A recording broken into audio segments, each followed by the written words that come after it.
How do you transport a grand piano safely? Or move a massive vault? Well, you call Shalom Movers. Today, the company employs over 200 people with a fleet of 80 vehicles. But in an industry that's big on manual labor, is there room for career growth and skills upgrading? I find out why they've been voted twice as one of Asia's best workplaces. This is Career Health at Work, Shalom Movers. So Gabriel, tell me, where are we right now?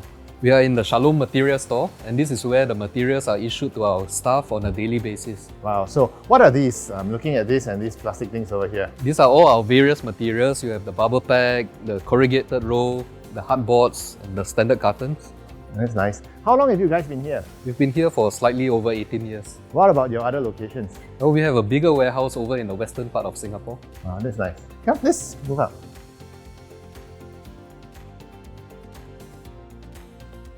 Hi Gabriel, many thanks for having us here today this morning to discuss about the career health of your employees. I understand that the manpower requirements in your particular industry is very intensive.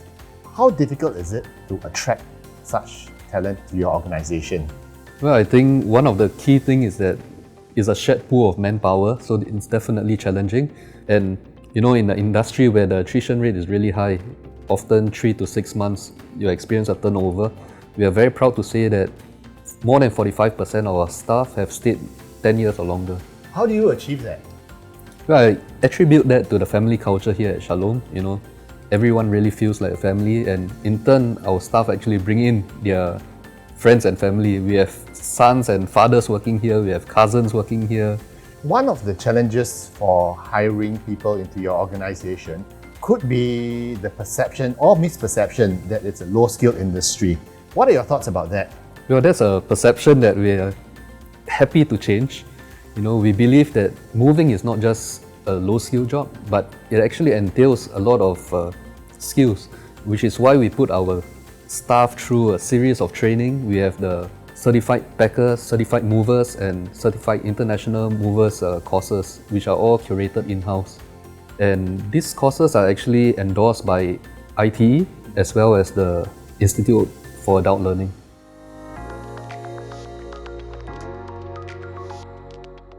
What are some of the steps you've taken to ensure that your staff are up to date in their skills so that they can face a market that is quite fast moving and changing?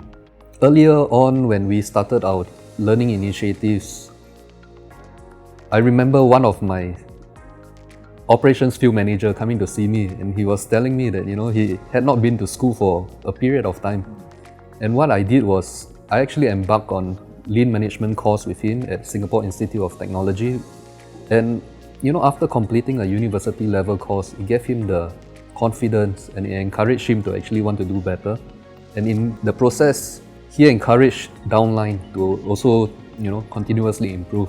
And I think that has led to a major transformation here at Shalom, where everyone becomes curious and they actually want to learn more. It enriches them in giving them a better skill set to do their job better, and it leads to happier customers as well. Has there been one particular employee that has stood out in terms of skills upgrading? One that comes to mind would be Hidia. I think over these years I've seen a remarkable change in him. He wanted to go for additional courses. He spends a lot of time with our Chief Learning Curator to understand the various skill sets that will help him be a better operations field manager. So he's an inspiration to me as well. I joined Shalom was many years ago when I finished my NITEC. In that period, I in need of a job to support myself, to support my family. I was offered the position of the management, but coming from a NITEC level, I have some self-doubt. Am I capable enough to take on this challenge?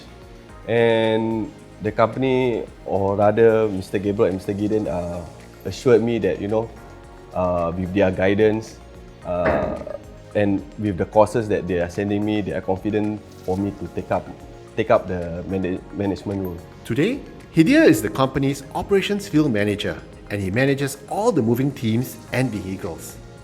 The company start sending me to more customer-related courses, like go the extra mile, establish relationship for customer confidence and also role modeling. Then the company sent me to more logistic academic courses. For the last 5 years, I have been choosing my own courses, which I think that will bring value to the company and myself.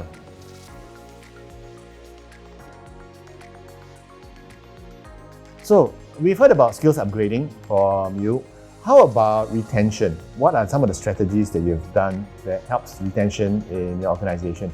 Well, I think as we have evolved over time from a one-man, one-van operation into the current setup, we have staff who have upskilled over the years, and as a result, we have also expanded into different verticals. We have diversified so that everyone has a place in Shalom. And I think one staff that comes to mind now would be Ahmad. Ahmad has been with us for at least 20 years. He came in as a driver and he's currently our warehouse manager. He saw me a few years ago when we had a conversation, and he asked me if we still had a role for him in the company in the next 5 years. And I told him, of course, he's part of the family. And as a warehouse manager currently, it's less physically intensive on him, and he's able to contribute his experience and his wealth of knowledge. Hi, I'm Ahmad Senin. I'm a warehouse manager. I've been with Shalom for 22 years. Like Hidayah, Ahmad worked his way up to head operations, and after passing down the baton, he started to manage the warehouse upon Gabriel's recommendation. He asked me to just take care of the store because he trusts me well to look after the store. The company had to train me to look after the storage. Training just to sort it up according to the bay. Then we have to stack, but be careful, don't let the things to drop or what. You must take care of customer item. The company sent me to the forklift course because warehouse we have to use forklift because sometimes come like carton in the pallet so that we can fork it down. Yeah, so of course it's tough lah. Then slowly I learn, I get to know it. It's good lah for me.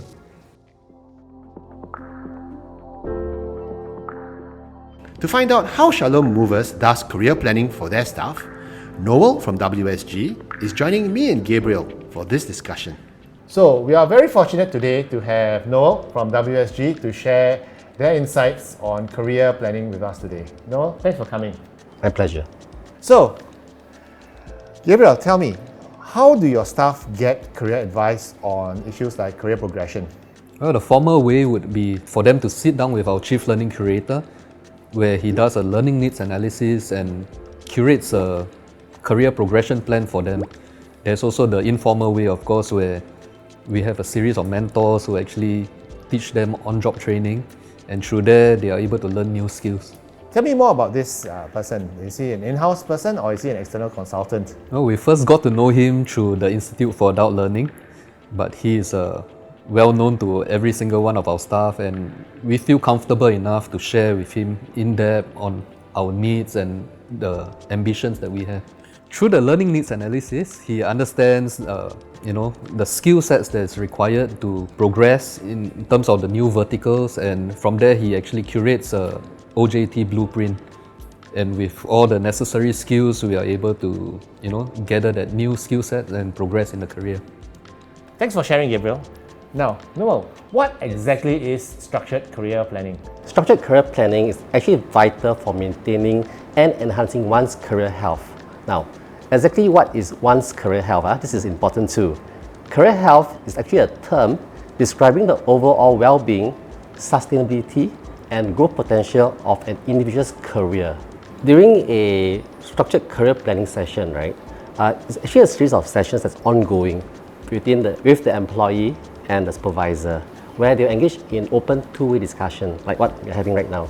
Yeah, very frank, open discussions, where the supervisor can check in on the employee's career health and growth. This is something that I think is beneficial for the company, that strengthens employee retention, engagement, and align with business objectives. So I would say it's a win-win situation for both employees and employers. Wow, the benefits are quite clear then, aren't they? So Gabriel, how does your company leverage technology to improve the skill sets of your staff?